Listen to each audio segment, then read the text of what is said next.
最近呢，我们的北京大龄专场真的是女生爆满，但是男生呢却寥寥无几，局面真的是有一些尴尬的。女生们虽然都很积极主动个个都踊跃发言，展示自己，但是男生们呢却表现得比较冷淡。这些男生呢也确实从条件来讲，可能有一半都不及这些女生好。就有几位还算过得了这些大龄女生的眼，但是呢眼瞅着活动快结束了，这几位男士一个女生的微信也没有加，估计呢是一个也没看上吧。于是呢我就采访了一下他们的想法原来他们呢虽然来了，但是呢也是来装个概率的，如果能在大龄女生当中遇到一个满意的呢也是可以考虑的。但是呢非常遗憾一个也没有。他们说大龄女生最大的问题其实不完全是年龄大，他们最大的问题是生育价值所剩无几。生一个可能没有问题但是生两个的话估计就完全不可能了。所以如果一个大龄女生长得很漂亮，身材保持的也很好，经常锻炼，状态很好，那只生一个的话也凑合可以，最起码我看着她也舒服也值了。关键的是呢，大部分的大龄女生并不觉得自己颜值不好，她们最大的问题就是思想认知有问题。她们明明在婚恋市场完全没有了竞争力，但是呢还是不想降低自己对男人的要求，要房子要车子事业有成，情商高，长相好，哪一条他们也不想放弃，还想花男人的钱。尽管他们自己可能也不缺房子缺车缺钱，但是呢仍然想花你的。大龄女生呢很看重物质，但是年龄长相情商又配不上她的理想。她们意识不到自己的问题，还处在和世界对抗的层次里，而不是去适应社会。他们又没有能力改变有钱人的看法，那些有钱人为什么要听他们 PUA 呢？这不是很奇怪吗？他们说自己的阅历多，思想成熟，有房有车，工作能力强，他们认为自己的优点很多很多。其实大部分的剩女压根儿就不漂亮，只是他们自己认为自己漂亮而已。工作能力强，有车有房，那也不是男人对女人的刚需结果他们的要求比20多岁女孩还要高，说自己阅历多可能其实只是情感经历多，还死不承认。对于优质男人来讲，这样的女人根本就是负价值的。大龄剩女虽然不服气，以为呢是因为自己年龄大了，所以就找不到优质的男的，其实他们压根儿没有意识到年龄大的背后还隐藏着更大的缺点。在春节期间有好多的大龄剩女都不敢回家过年，他们不想面对父母的催婚，不想面对亲戚朋友和街坊邻居们的闲言碎语，甚至不想回去面对那些家里边给他安排的相亲对象。因为不是离婚的就是带孩的，哪能入得了他们的眼呢？不过呢也能理解，他们在大城市里待得太久了，一直奔跑在追求实现自我价值的路上，他们一直在不断的提升自己让自己变得更加的优秀。很多的剩女在该谈恋爱的年纪选择了为事业奔波。关于爱情呢，他们一直在等待一个人，一个优秀的男人，一个事业比他大，能力比他强，能带他看世界的男人。他们认为自己的优秀一定可以吸引优秀的人。可是呢，当他们发现这个男人等了1年又1年一直都没有出现的时候，才知道自己的年纪已经到了30多岁了。别说优质的男人，可能普通的男人也很难接受他们的年龄了。于是呢，有一批剩女会说，那我等都等到现在了，遇不到就不结婚了呗。不想将就找一个人为了结婚而结婚，婚姻不是人生的必选项。那说这种硬气话的，就一定得有硬气的资本才可以的。另外的一批剩女呢，她们就很崩溃了，知道自己的行情不好了，开始不断的降低要求，没房的也可以，离异的也可以，收入没有自己高的呢也能接受。可是就算是如此，她们仍然很难找到一个相对合适的伴侣。所以大龄剩女到底该如何破局呢？大龄剩女为什么会那么难找对象？除了年龄和性格的影响之外，最终阻碍他们的就是他们自己的认知了。我们都知道学生时代找对象，他可能只要有感觉就行了。毕业之后呢，刚进入社会的时候，他们可能除了要对对方有点感觉之外，希望对方有点上进心，工作能力强一些也就行了。那时候他们还相信2个人是可以一起努力的，不求别的东西。那快30岁的时候找对象啊，他们就会开始变得现实了，因为他们可能已经经历了共同努力的那种艰辛，或者呢遇到了1、2个渣男。这个时候他除了要求对方有感觉之外，还希望对方有房有车，学历好，收入高。等到30多岁之后，他会更加的现实，他也更加的谨慎，同时他们也有了更多的参照标准，各种框框条条，会对对方的方方面面做出要求，形象好，气质佳，房子车子，高收入，性格好，家境不错，学历高，还要懂得提供情绪价值，人品正，三观正，等等啊。他们还会特别的注重细节，放大对方的优缺点，坚决不甘心，不将就。毒鸡汤是喝了不少啊。说实话，如果这样的女孩自己的颜值、气质、学识都很出众的话，可能她还是会不负等待的。但是如果你并不够出色的话，那你就不要抱什么期待了。年龄越大呀，只会越早越差，这个是大规律啊。如果你结婚没有趁早去选择，那你的选择空间必然会越来越小，但是反而你的要求却越来越多，越来越高。那你们说这条道它走不走得通呢？现在啊，被毒鸡汤毒傻的女人和那些三观很正的女人，她们的区别啊，真的大了去了。被毒鸡汤毒傻的女人，她说啊，你看一个男人爱不爱你，一定要看他给你花多少钱，花的越多，说明他越爱你。不舍得给你花钱又抠门的，那一定是不爱你的人。女人给男人生孩子，那就是对男人最大的奉献，所以他对我们好，那是应该的，他就应该付出代价的，那是他欠我的。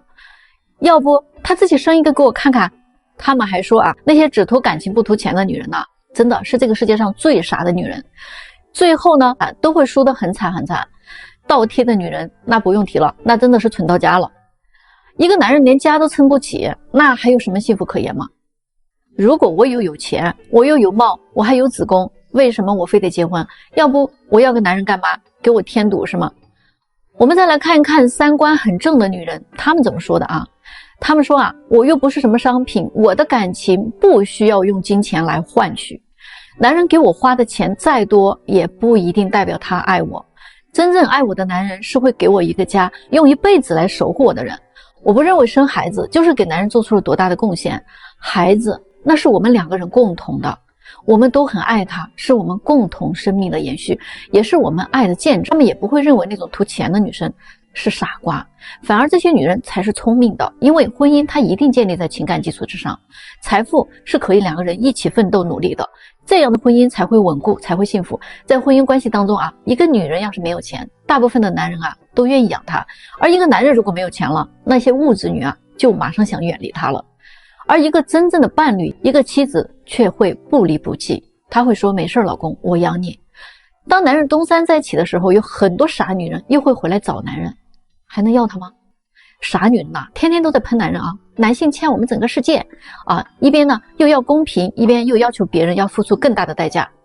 而真正聪明独立的女性啊，她们是把男人当朋友的，当人生的伴侣的，当一生的盟友的，是共同进步的良师益友。你们觉得到底哪种女生更值得被爱，更值得被选择呢？她们到底谁傻谁更聪明呢？评论区咱们聊一聊好吗？你们知道在北京这样的一线城市，最令大龄剩女崩溃的瞬间到底是什么时候吗？其实并不是被家里整天的催婚，也不是忙完了工作一个人回家的孤单，更不是遇到了开心的事情没有人分享，而是当他们真正的下定了决心，收拾好了心情，试着去找一个另一半的时候，见了一个又一个的男生都不合适。快到迷茫的时候呢，突然出现了一个满心欢喜的人，但是没有想到那个人根本就不会选他，人家转头就去找一个年轻的女生。还有更崩溃的，当他们终于想明白了，这样的年纪找对象要降一降标准了，降低了身高、颜值、收入、学历，本地外地都无所谓了，房子车子也可以放一放了。可是即便是这样，仍然发现对方依然看不上自己。有的男生呢，或许会非常礼貌地说一句，你太优秀了，我可能配不上你。我就问过一个男生啊，相比大龄女生情绪稳定、性格成熟、经济独立，你更愿意找一个单纯的姑娘陪她一起成熟吗？他说是的，还是愿意找一个单纯些的小姑娘，省事儿啊。这个就是一线城市相亲市场的现状。真的啊，不要以为打扮一下自己，主动一点就一定能脱单，也不是你保养的多好，看上去只有25岁就行了，年龄仍然是在那儿摆着呢，它不会变的。胖瘦可以改，衣品可以提升，唯独时间是不可逆转的。特别是那些在大城市打拼了多年，仍然一事无成的大龄剩女，青春没有了，人老珠黄了，钱也没挣到，房也没买上，人还没嫁成，就已经老了，这个才是最崩溃的。你们觉得我说的有道理吗？作为大城市的女生啊，她们呢已经深刻地意识到一个令人沮丧的事实，在这里想嫁一个好男人真的是太难了。首先，大城市的优质男人相对于2、3线城市确实挺多的，都是一些高薪白领啊，事业有成的男人，还有很多是家境优渥的富二代们。他们都是有房有车，手里啊也都不缺银子，但是他们对女友的要求也是特别高的，甚至高到了有点变态啊，挑剔到了极点。你要是长得不够漂亮啊，没有一个好的身材，或者学历不太高，家境不太好，或者说你的家里姊妹比较多，甚至你有一个弟弟，或者父母离异的单亲，都会成为他们 pass 你的理由。对这样的你，人家根本不屑一顾的。这其中还有一些花心大萝卜、大渣男啊，在外边有各种的小姐姐交往啊，回来了还给你甩脸子啊，要求你这，要求你那，事后的不合心意啊，随时就能换了你。真的是啊，能力越大呀，心越黑。而且呢，大城市里的女孩还得时刻保持着一种状态，她呀必须得塞个假包啊，吃点素食啊，让环保成为口头禅呢。因为只有这样才敢说自己一双靴子穿了1年了啊，花了几千块钱买了一只包，在朋友圈刷爆了啊这个照片，之后还要想办法再弄一个。对于普通家庭背景的女孩子来说，这样的消费压力真的太大了。而且随着年龄增长也越来越难以承受，为了让自己显得不穷酸，他们不得不成了月光族，要么就披星戴月的拼命搞钱，要么就费尽心机搞男人的钱。最后呢，大城市的男生普遍比这种女生都要娇气。说起来啊，也真是不太好听，但现实是很多的男生啊，真的是像被红太阳抚养长大的孩子，他们可能会因为领带的颜色不适合都会发脾气或者会因为咖啡没有加奶都要骂人，甚至会因为升职加薪没有到位都想停止努力了。他们也会因为一次失败的恋爱就放纵自我。可是如果你在他的身边你生了个病需要他照顾的话，这个时候这些男生恐怕连给你端一碗热汤都做不到，他自己还需要别人照顾呢。但是偏偏呢，女生又慕强，穷男生根本不给机会，条件好的男生又把握不住，为了不将就不下嫁，女生最后都想在遇到那个对的人之前让自己变得更加优秀，最后都成了优秀的女汉子们。所以说大城市女生不好嫁真的是实至名归的。但话又说回来，我们并不是完全没有出路的。如果你感到你的身边确实缺少靠谱的男性的话，那么我们就把目光放到外面去出去旅游，出去交朋友参加活动认识人，和志同道合的人交流，或者到我的评论区留言到我这里领一个也行你的 Miss Right 肯定正在哪个角落等着你，但是你一定得行动起来，好吗？女人嫁不出去是因为太优秀了吗？其实优秀的原因真的不大，我来给你分析一下情况一，你23岁的时候有个80分的男人追你，你犹豫了一下没接受。28岁的时候呢，有个75分的男人追你，你想接受，但是你不甘心白白耽误的这5年时间，所以心里想着要是有一个81分的人追求我就接受了。那到了33岁的时候呢，已经很少有70分以上的男人追你了，但是你的标准依旧是81分于是你只能剩下了那情况二呢，年轻的时候80分的你被一个95分的高富帅降维追求，那你欣然接受了，但是没有想到他是个花花公子，只想跟你玩一玩根本就没有打算跟你结婚，随便找了个理由就把你甩了。但此时的你呢，觉得95分的男人才是你门当户对的人，毕竟呢跟高富帅在一起真的很开心，以后找对象总不能低于90分。然后你拒绝了众多80到89分的男人，随着年龄的增长，你自身的分数也越来越低了，你的追求者呢也越来越普通了，于是你只能剩下了。那第三种情况呢，你自身是很优秀的，年轻的时候由于学业、事业等原因啊，耽误了你的恋爱，直到事业有成才发现自己年龄太大了，剩下来了。但是女人和男人不同啊，不愿意降维出嫁呀。你是32岁的年入百万的女强人，那你的择偶标准呢，一定是32岁到40岁的男士，年入不少于100万的。在你眼里要求并不高，只要和你一样优秀就可以了。但是如此优秀的男士更加偏爱年轻貌美的小女生。情况4，你出生在条件一般的农村家庭，有一个弟弟之类的啊，从小呢立志就想离开农村，向往灯红酒绿的城市生活。于是呢你就努力的学习，考上了1线城市的大学。毕业之后呢打拼了好几年，终于呢成了光鲜亮丽的白领。你的眼界随之变高了，你想立身在这座城市，不愿意回到农村找对象，必须是城里边有房有车的男生。在1线城市呢，跟你相同想法的女生真的不在少数了。你参加了各种各样的相亲局，就是找不到特别满意的男生，要么呢身高太低了，要么呢长相太差了，或者呢工作就没有什么发展。就这样不知不觉啊，你就被剩下了。很多的人都觉得在1线城市的女性啊很优秀，就应该配得上最好的伴侣，就应该是相亲市场最受欢迎的女生。问题在于他们啊把一个人的优秀等同于婚姻里的优秀。通常说啊，1线城市的女生优秀，主要是指她们的事业不错，有较好的阅历啊，有较好的工作和学历。但是这个优秀只代表你工作的优秀啊，它跟婚姻里的这个优秀是两回事儿。很多的女生容易把优秀理解成工作啊，如果年收入到了50万以上，那确实很优秀。在选择对象的时候呢，那觉得自己有更大的选择。可是你如果年入50万，你一定想找一个年入100万的。那年入50万，在年入100万的眼里，可能价值并不是很高。你只要到相亲市场里面竞争一下，你就能知道，在相亲局里，你看哪个女生收的花最多，她在男性眼中就是一个优秀的伴侣。看男性对于这个女生的受欢迎程度，也就能清楚的知道相亲市场什么叫优秀。对于男生来讲呢，优秀的伴侣首先看的就是年龄和颜值，其次呢是性格，其他的呢都随缘的。所以呢，你的那些工作、收入、学历、家境都是次要的，只是加分项啊，不是主要项，明白了吗？今天我来说一说啊，其实门当户对还是挺重要的。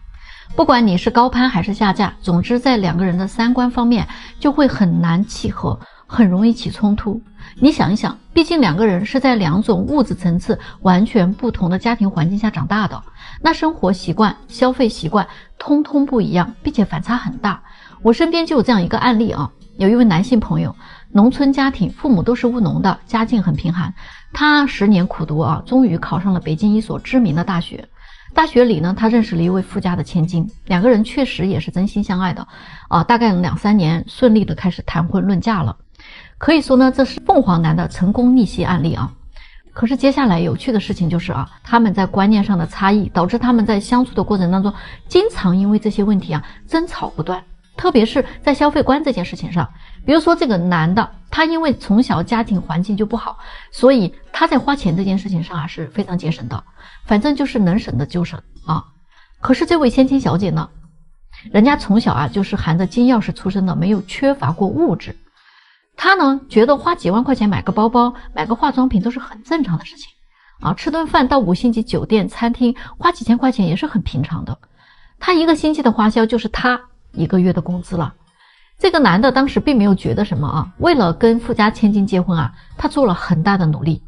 对这个女生好得不得了，各种舔狗式的讨好。结果呢，最后2个人啊终于结婚了。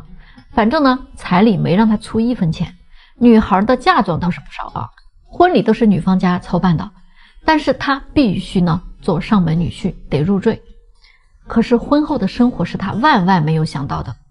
老丈人要他把工作辞了啊，把女儿陪伴好就行了，给他在自己的公司里啊安排了一个很闲的职务，工资给的呢还是比较到位的，就是没有任何的实权，甚至每天都没有什么事情可干。这样的生活过了2年，他每天唯唯诺诺陪伴老婆，平时啊还要看家里人其他人的白眼，人家家里啊也看不起他的家庭，所以呢亲家基本上不走动的。接下来啊最后这件事情啊就引爆了他。老婆呢生了个孩子啊，结果老丈人啊要求这个孩子跟着女方家姓，这件事情最后彻底的激怒了他，于是这个婚姻真的走向解体了。他提出了离婚，因为他觉得我忍气吞声了3年，家里人都看不起自己，我自己呢也是上了名牌大学的人，结果在你这儿当牛做马还不被尊重，你们还不尊重我的父母和家人，把我家人当乞丐，好不容易现在有了孩子还得跟你们家姓，这男人的尊严和脸面啊被丢干净了，真的是忍无可忍，终于离婚了。可是离婚的结果呢也挺狗血的，老丈人啊是个极其精明的人啊，早就安排的妥妥的了。他离婚之后呢什么都没得到啊，就卷被子走人了，一个字儿啊滚。所以你们看啊，这个男人啊花了这么长的时间，最后得到啥了？得到了2个字儿啊，屈辱。其实就算是一个高攀的女孩子呀，那结果也会差不了多少的。一个家境比较穷的女孩子嫁给了一个富二代的公子哥，可能最后的结局跟她差不多，你们觉得对不对？今天我和一个93年的女生对话啊，你们来听一听她是怎么说的。她说啊，我想找一个年纪比我大10岁以上的男士，必须事业有成，资产过亿。我希望他能够成熟稳重，有一定的阅历，能够带领我呢走到更高的层次，教我人世间的人情世故，带我看尽这世间繁华，有一定格局的人。最好我们的思想认知呢能在一个频道上，希望他能包容我的幼稚和无知啊，能够照顾我和理解我，并且在金钱上呢也愿意为我付出的人。不喜欢那种大男子主义、封建思想、顽固守旧还抠门小气的男人。最好我们有趋同的消费观。最后呢还有最重要的一点就是我不想要孩子的。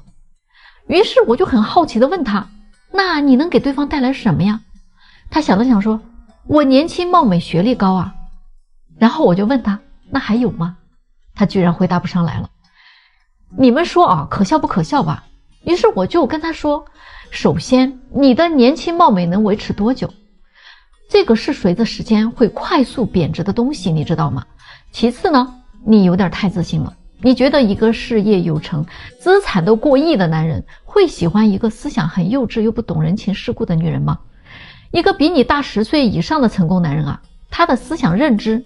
能跟你在一个频道吗？如果他的认知水平跟你在一个频道，估计他也不可能有今天的成就了。我看啊，你是不是电视剧啊看得太多了？我告诉你啊，现实中并非如此的。那第3点呢，你想嫁给有钱人，还不想给他生孩子，他辛苦打拼多年攒下来的财富，只是为了等你的到来吗？亿万资产不需要有人来传承的吗？辛苦打下的江山不需要后人来守住的吗？你咋就这么天真呢？你这都不叫天真，我只能说你太自私了。说了半天对别人的要求，想一想，在提这些要求之前啊，首先问问自己能给对方带来什么，你对他而言价值是什么？你想清楚了你再来，好吗？别在这白日做梦。你们说他是不是有病啊？北京的剩女数量已经居全国之首，就是因为这些大龄剩女在现实当中，她把男生的顶配条件当成了最低的标准。你就看看我这儿来的相亲的女孩，这么多女生啊，她们的要求随便你看一眼，上边都写着，我要求男生有金房、有金户，身高最好1.75米以上。你一问啊，人家就说这个应该已经是最低的要求了吧？在北京没有房子不稳定，没有户口，将来孩子上学怎么办啊？但是他就没有想过，人家有这些东西的人就没有一点要求吗？人家凭什么看上你啊？再说了，你就不能自己买房，自己争取金户吗？那你说你自己什么都可以没有，那凭什么要求对方就得什么都有呢？你劝他降低一点条件吧，他马上就给你掰扯啊！又是那句话，我们女的不得给男生生孩子吗？妈呀，你听一听，好像这孩子都是给男人生的，跟自己没有关系。我真的很佩服这些大龄女，脑回路都长得不太正常。就是因为他们有这样的思想啊，才有这么多的剩女在北京。我跟你说啊，人家有房有户口的男生还真不缺，愿意给他们生孩子。北京落户有多难，你知道的吧？如果一个男生综合还不错，光有一个北京户口，就有多少女生来抢这个男生了？现实就是那种有金房、有金户、还有金牌的，那已经是属于北京市场的顶配了。说实话啊，那只有他挑别人的份儿。人家有金房有金库的女生也愿意找这样的男生，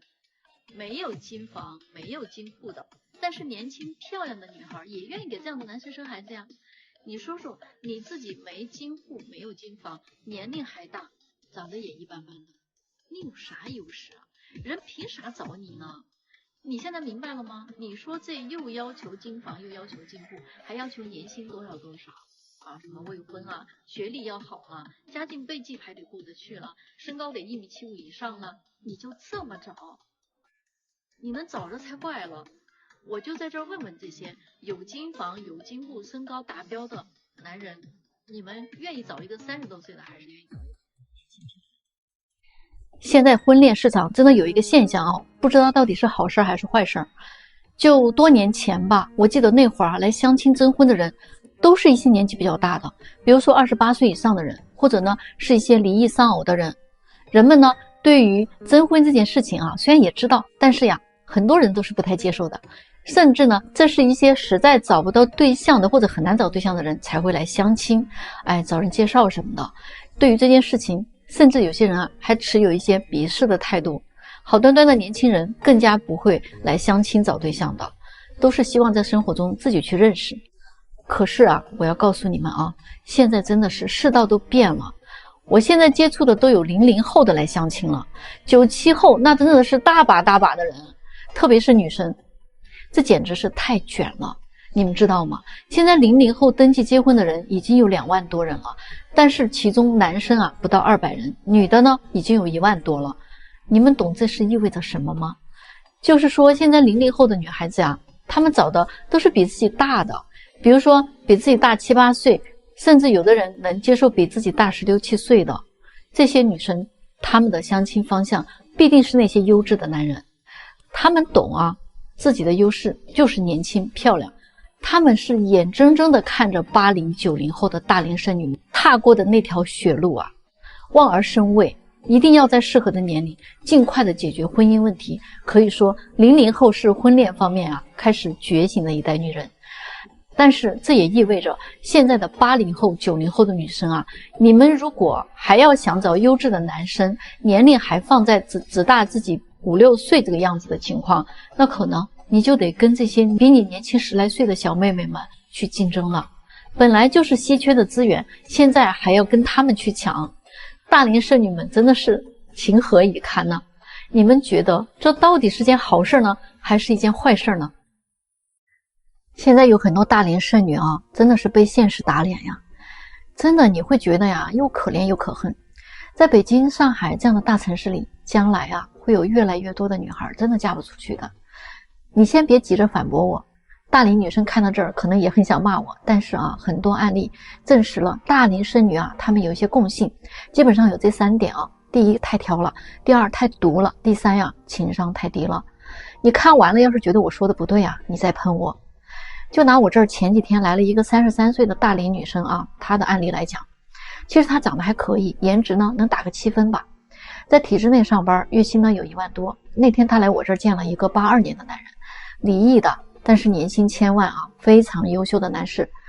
出来他就马上跟我反馈了，说这个男士啊，他没看上，感觉对方没有什么眼缘，虽然有钱，但是年龄太大了，还离异的。想当年啊，自己20多岁的时候，那都是些富家弟子啊，跟他相亲，基本上没有看不上他的。所以啊，如果自己找个这样的呀，觉得很亏，带出去也没有面子，他觉得自己还没有沦落到要找一个离异的，长相也看着不太喜欢的，年龄还那么大的男人。我说，那你怎么不想一想，一个年龄没有这么大，未婚的，年薪1000万，而且还能让你看着有点感觉的男人，可能你也不是人家的菜了。他想了想说，现在年龄一年比一年大，也不好找，要不我就跟这个人处一处试试吧。但是没有想到的是啊，这个女士啊太自信了，男士这边根本就没有看上她。男士跟我说啊，这位女士啊聊天啊让人很不舒服，一坐下来就问她为什么离婚的。男士呢简单说了离婚原因之后啊，他立马就追问，那这几年你又谈了几个呢？然后为什么又分手了呢？你看看啊，第二个话题呢，他就是问房子有多少套啊，都在北京什么位置啊，年利润大概是多少啊。还问男士半年内有没有结婚的打算。你说你都没有看上人家，还问这么多东西干啥呢？这个就是他的情商了啊，真的情商太低了，完全不顾及对方的感受。他问的这些全部都是很隐私的问题。这就是一个女人啊，她读惯了，她的这种思维呢是顾及不到别人的感受的。这一系列的提问问的男士很尴尬，实在是反感的不得了，还怎么跟他有下文呢？这些大龄剩女的通病就是挑了收入挑颜值，挑了颜值挑学历，挑了学历挑资产，挑完这些他还得挑性格，然后呢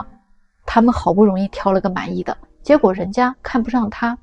不然就是相处起来太累了，因为他读惯了，他们都是以自我为中心，往往情商很低，不会说话不会处事，关键的是他们还是小姑娘心态谈恋爱，要男人追要男人宠，自己呢又不主动还很作，所以处处都失败。你们觉得这样的他们还嫁得出去吗？现在结婚率低，其实还有一个很关键的问题，就是现在适合结婚的女人真的是很少的。你看有一大部分的女人成天的做梦，想嫁个大老板，找个有钱的人，过上十指不沾阳春水的少奶奶生活。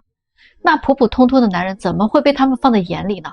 他们自己真的赚不了几个钱，但是成天事儿特别多心比天还高。最可怕的是那些女人还超级的自信，觉得是男人降低了他们的生活质量。难道你以前是公主还是富豪的女儿我自己也是个女人，我都不会替这样的女人说话。他们自己一个月也就挣2-3千，还瞧不上人家一个月挣好几万的人。那么还有一种女人她们自己有自己的事业也非常优秀，物质条件也很丰富，她们就希望找一个比自己更强大的男人，觉得才对得起自己的优秀嘛，才对得起多年的奋斗嘛。但是她们又多少有点强势，而且年龄还大。优秀的男人只想找青春靓丽，哪里会找这种人老珠黄嘛？而且还有最关键的一点就是，现在的有些女人已经完全丧失了作为一个女人的功能了。她不会做饭，不会做家务，她还不想生孩子养孩子，也不会照顾老人也不会照顾老公。大小姐的脾气还不好，动不动就闹离婚，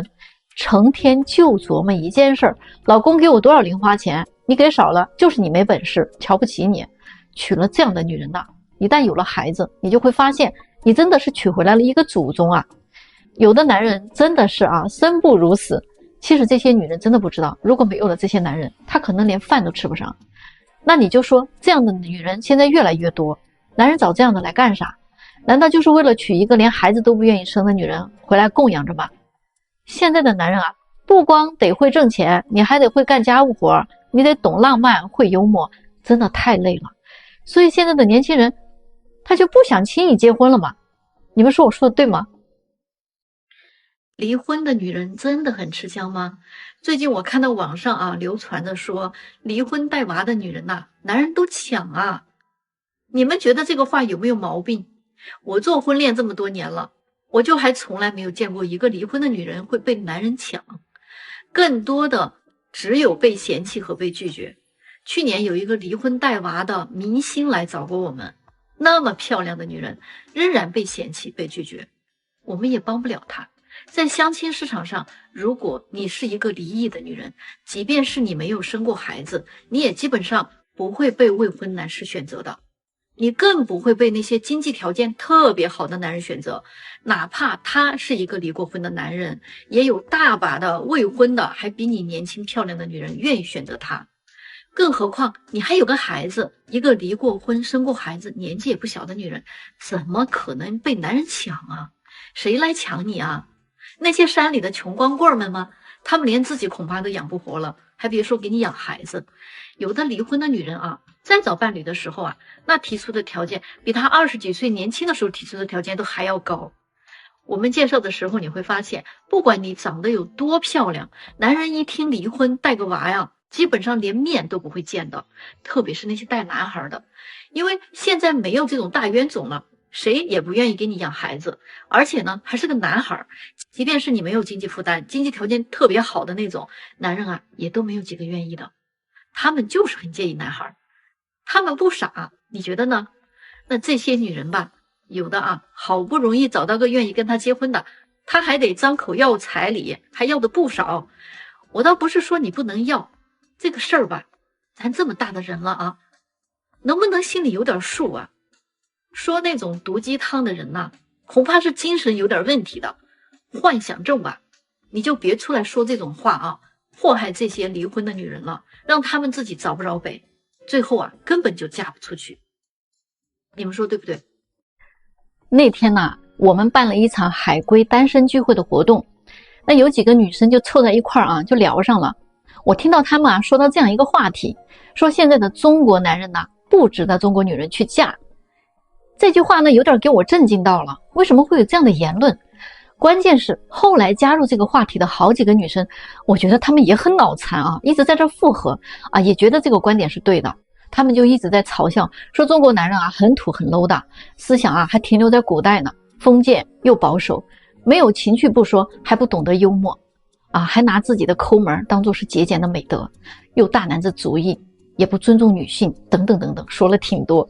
那我就不太明白啊，现在的中国女人在对男人的要求上，怎么就达到了这样一个有点不可理喻的地步了呢？这些女人呐，她们以为自己独立了，能挣几个钱啊，上了个好大学，到国外呢见了点世面，接触过几个外国的男人，买了几身啊名牌的衣服，认识几个大牌子，就认为自己很高级了啊，那就看不起和自己一起长大的中国男人了。你们别忘了，你的父亲和你的兄弟不也是中国男人吗？我想说啊，你们怎么不看看现在中国的经济受到了世界的瞩目，各行各业放眼望去，做得优秀的大部分还不是中国男性吗？还有你要知道啊，在这个世界上，只有中国的傻男人，他才会默认我去结婚是要准备房子和车子的，还有彩礼，婚后我是要养家糊口的，我的钱呢是要给我的老婆管的。女人可以什么都不干，等着男人养你就行了。你去问一问国外哪一个国家的男人有这种概念啊？特别是欧美国家，那我跟你们说，其他国家的男人他们几乎没有这样的想法，甚至说人家跟你谈个恋爱都要跟你 AA 的，结婚的时候也是两个人一起花钱去筹备的，哪有什么彩礼啊？那有本事你就去找一个老外试一试，看看他会不会给你买房子买车，供你的全部花销，还给你准备彩礼，把自己的钱全部上交给你管。完了你呢再回来说这些中国男人 low 不 low， 是不是还不值得你们去嫁呢？我最近接待了一个87年的女人哈，一上来啊就吐槽跟她相亲的男人。她说这几个月她相亲了10几20个人了，但是她发现现在的男人太抠了，没有什么格局的。这些男人当中只有一个正儿八经带她吃了一顿饭，其他的呢，要么就请她喝个奶茶，要么就请她逛个公园，要么呢就喝个咖啡，而且相亲完了之后没有一个是主动把她送回家的。这个时候啊，她就很感慨，那以前呢那些男的格局就特别大，跟她相亲不但带她吃大餐，而且还给她带小礼物，最后呢还会把她安安全全的送回家。然后这时候跟她一起来的闺蜜啊，88年的也附和着说，我呢反正是如果男人跟我相亲提出来喝什么奶茶呀逛公园啊，我直接就拒绝了，我接受不了格局太小的男人，我愿意下半生自己一个人过。我想说啊，你们真的是被男人给宠坏了。你看看你们20几岁的时候，人家又送礼物又送你回家，还请你吃大餐，然后呢你不是也一句不合适就黄了吗？而相亲这些所有的消费，你是不是1分钱也不用承担啊？那你觉得对男人公不公平呢？再说了，以前的男人也请你吃饭了，也送你礼物了，还送你回家了，你不是也没有同意人家吗？你现在说这些不请你吃饭的男人格局太小了，那些格局大的，你不是一样也拒绝了吗？你说这个男人格局太小了，太抠门了，是他们单身的原因，可是你也单着呢，那你是因为什么呢？那你要是格局大的话，你为什么不请男人吃一顿啊？你们有没有发现啊，现在的年轻人呐，只要你一跟他提到这个结婚找对象啊，男女那点事儿，他们真的互相特别排斥，谁都看不上谁。今天呢，我们就来说说女生啊。现在啊，有一波这样的女生真的不在少数的。明明自己出生在很普通的家庭，颜值呢也是一般般，普普通通的学历，也普普通通的工作，工资呢也就勉强养活自己。但是就是这样的他们啊，却有一个天马行空的大脑，满脑子都是男朋友是什么标准，1.8米的身高，有房有车有存款，最好全款买的房没贷款，年薪必须得50万以上，结婚后啊不用去上班，老公养着自己就好了，至于孩子嘛交给公婆带。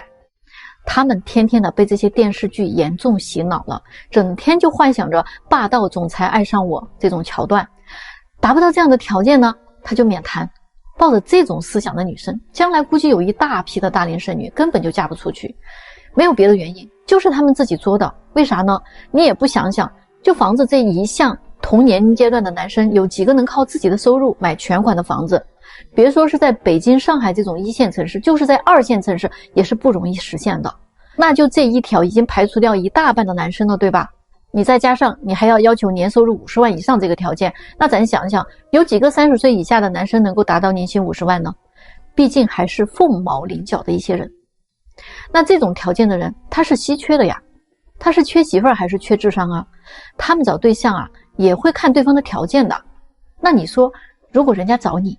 那喜欢你什么嘛？喜欢你不会做家务啊，还是喜欢你工资只有3500啊？咱们有些小姐妹啊，你想让这样的男生选择你，那你得在女生当中是个佼佼者啊，不论你的颜值、学历还是家境都得跟得上啊。还有甚者啊，想找资产过亿的男人，那这些女生天天你真的做梦吧？你也不想想，财富积累也是需要时间的，暴发户啊毕竟是少数的，那资产过亿的男人年龄必然是不小了。大叔们啊，要么都是已婚人士了，他们的媳妇儿难道不是从花季少女的时候陪着大叔一起白手起家创业的吗？哪有那么多的不劳而获？这样的女生啊，你呀好好想想吧啊！霸道总裁爱上傻白甜这样的桥段呢，在现实生活中是不会发生的。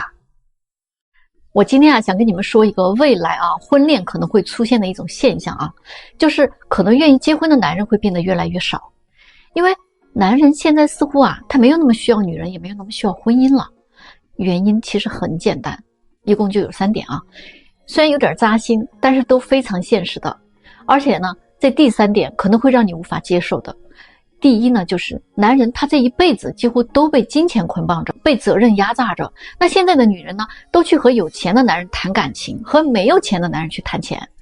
一个月入2、3千的女人，她可以去刷爆信用卡，去旅游，去玩，做一个快乐的月光族。而一个月入过万的男人啊，却是个穷光蛋。每个月房贷、车贷、父母的赡养费、儿女的补课费，男人这一辈子他都在拼命的挣扎。到头来呢，财产是儿女的，工资卡是老婆的，留给自己的呢，只有那个无尽的委屈和辛苦的汗水。挣得少了，甚至还得被老婆和儿女看不起。第2点，90%以上的女人呐，甚至都是嫌弃和看不起自己的老公的。大多数的老公呢，都会被当成一个赚钱的工具。现在老公被老婆嫌弃的原因，不是因为没本事，就是因为没情调，所以呢，才会对其他的男人去动心啊。我真的是很佩服啊。最后的这一点，当今社会还有一个特别有意思的现象，女人如果没有钱呀，90%以上的男人都愿意养着她。那反过来呢，当一个男人没有钱的时候，90%以上的女人都想远离他，生怕沾上他甩不掉了。所以说男人呢，你只能选择一个人去疗伤，一个人呢去自愈。以上的这3点，就是男人他背负的这些责任和重负，压得他们呢想躺平了。或许不需要女人，不需要婚姻，才能让自己啊过得舒坦点。与其爱得那么卑微，还不如自己潇潇洒洒、开开心心的过得好点的。你们觉得他们的想法对不对？你们觉得我说的有这种可能性吗？